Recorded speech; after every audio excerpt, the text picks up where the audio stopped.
Hello children, आज हम class 7 में पार्ट 8 जो कि नीति के दोहे हैं उसके विषय में जानने के लिए चलते हैं। नीति का मतलब होता है विचारधारा। दोहे मीन्स कविता। इस कविता के माध्यम से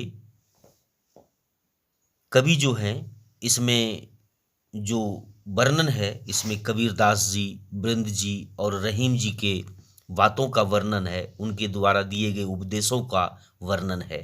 तो आइए चलते हैं, जानते हैं।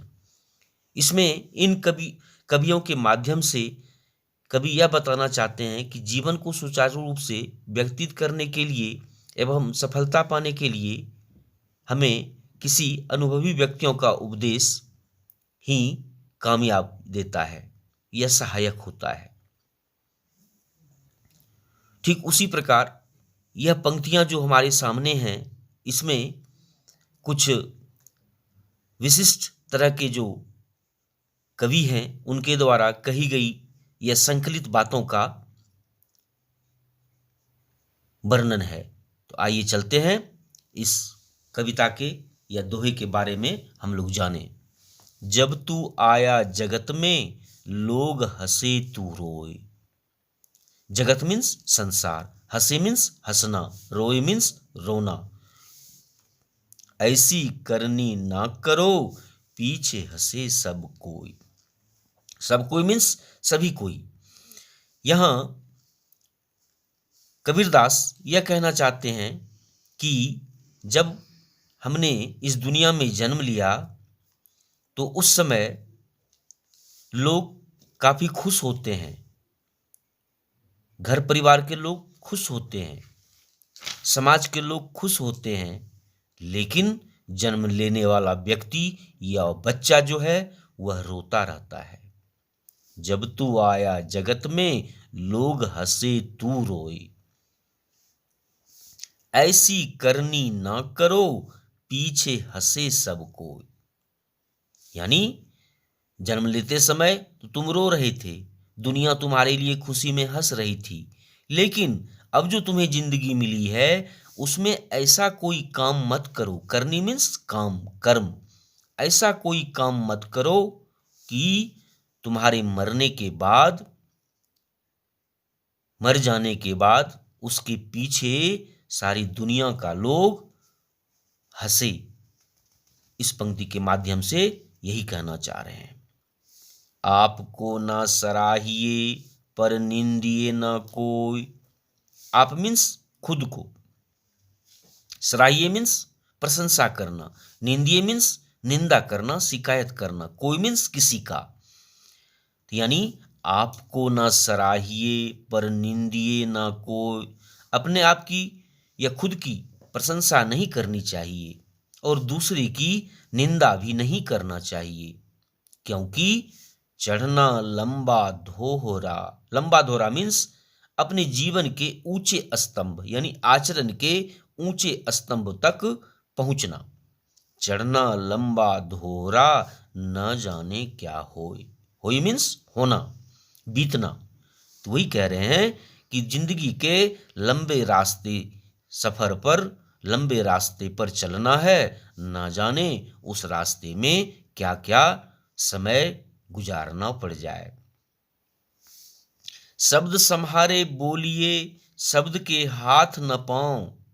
कबीरदास कहते हैं कि मुख से निकलने वाली जो बोली है, शब्द है, उसको संभाल कर बोलना चाहिए, क्योंकि उस शब्द को यानी उस वचन को, उस बोली के हाथ पैर नहीं होते हैं, इसलिए उसे संभाल कर बोलना चाहिए।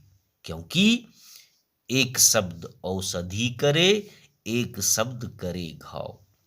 मुख से निकली हुई बातें जो है वह किसी के दिल पर महलम का काम कर सकता है, खुशी दे सकता है, लेकिन एक शब्द जो है वह दिल पर चोट भी पहुंचा सकता है, यानी घाव भी बना सकता है, दुख भी दे सकता है। इसलिए कबीरदास कहते हैं एक शब्द औषधि करे, एक शब्द करे घाव। अब चलते हैं दूसरे पंक्तियों में। कबीर यह संसार है जैसा सेमल फूल, दिन 10 के व्यवहार में झूठे रंग न भूल।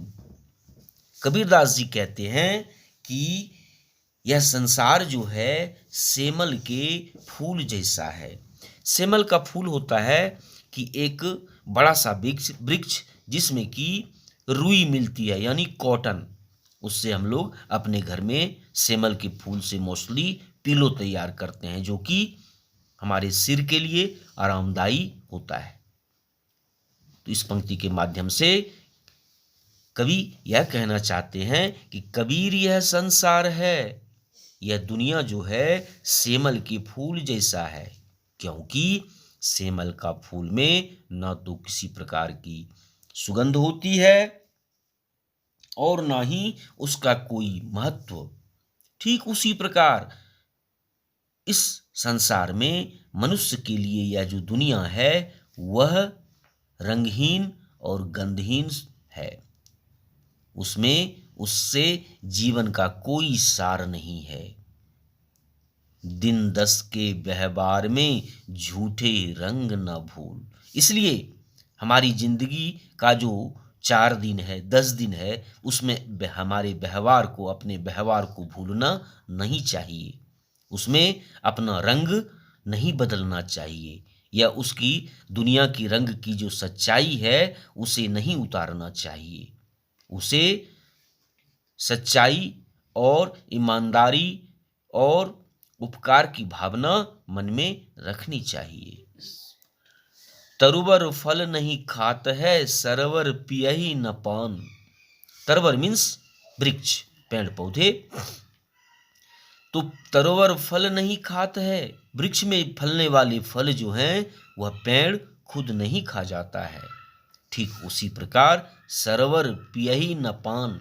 सरोवर मीन्स तालाब, पियहि मीन्स पीना, यानी तालाब अपनी पानी को खुद नहीं पी जाता है, वह तो दुनिया के लोगों की भलाई के लिए अपने फल को देता है और तालाब भी दुनिया के लोगों को प्यास बुझाने के लिए पानी का इस्तेमाल करने के लिए देता है, वह खुद इस्तेमाल नहीं कर लेता है। कही रहीम पर काज हित। तो रहीम कवि कहते हैं कि पर काज हित, दूसरे की काम में भलाई। कही रहीम पर काज हित, संपत्ति संचहि सुजान। यानी जो सज्जन लोग होते हैं, जो भले लोग होते हैं, यानी धन तो उसके लिए जमा करना चाहिए, किसके लिए? तो दूसरे मनुष्यों की उपकार के लिए, दूसरे व्यक्तियों की उपकार के लिए ही धन का संचय करना चाहिए, अपने लिए धन का संचय नहीं करना चाहिए। जो रहीम उत्तम प्रकृति का करी सकत कुसंग। तो रहीम जी कहते हैं कि जिस व्यक्ति का अच्छा आचरण होता है, उत्तम प्रकृति मीन्स अच्छा आचरण, जिस व्यक्ति का उत्तम आचरण होता है, अच्छा आचरण होता है, अच्छा विचार होता है, तो उसके साथ अगर कोई बुरा संगत भी किसी के साथ हो जाए तो उसका कोई भी कुछ नहीं बिगाड़ सकता। ठीक उसी प्रकार जिस प्रकार चंदन विष व्यापत नहीं लपटे रहे रहत भुजंग, यानी चंदन का पेड़ तो बहुत ही खुशबूदार होता है, सुगंध वह चारों बगल अपने सुगंध को फैलाता है, तो क्या उसमें अगर विषैले सांप लिपटे रहते हैं तो क्या वह चंदन का वृक्ष भी विषैला हो जाता है? नहीं, वह विषैला नहीं होता है। इसलिए अच्छे आचरण वाले व्यक्ति को खराब आचरण वाले व्यक्ति के साथ जाकर उसके आचरण को ग्रहण नहीं करना चाहिए। कही रहीम संपत्ति सगे बनत बहुत बहुरीत। रहीम जी कहते हैं संपत्ति सगे, यानी संपत्ति जो है, धन जो है, जिसे कि हम अपना मानते हैं, बनत बहुत बहुरीत, वह तो एक दूसरे के यहाँ बदलता रहता है। आज यहाँ है तो कल दूसरे के पास वह चला जाता है, वह कहीं एक जगह किसी का अपना बन के नहीं रहता है। ठीक उसी प्रकार विपत कसौटी जे कसे सोई साँचे मीत, यानी विपत्ति के समय जो अपने दोस्तों की सहायता करे, मित्रों की सहायता करे, वही तो साँचे मीन्स सच्चा, मित मीन्स मित्र, वही ही सच्चा दोस्त कहलाता है। यानी विपत्ति के समय में जो मित्र अपने मित्रों की सहायता करे वही ही सच्चा मित्र होता है। एके साधे सब सधे, सब साधे सब जाय। एके साधे, एके साधे का मतलब हुआ एक अच्छे काम से, एक अच्छे कर्म से सभी सब साधे, यानी सभी काम सफल हो जाता है। अगर हम एक काम अच्छा करते हैं तो उससे जुड़ी हुई कड़ियों के सारे काम अच्छे हो जाते हैं। रहीमन मुलही सींचबो, फुलही फलही अघाय। रहीमदास जी कहते हैं अगर हम मुलही मीन्स, मुलही का मतलब होता है जड़ को, अगर हम पानी से सींचते हैं, सींचबो मीन्स सींचना, पानी डालना पेड़ पौधे में, अगर हम पेड़ पौधे में पानी वक्त पर डालते हैं तो वह पौधा जो है फुलही फलही अघाय, वह हमें समय आने पर अपने फल से हमारी पेट भर देता है, हमें खुश कर देता है, आनंदित कर देता है।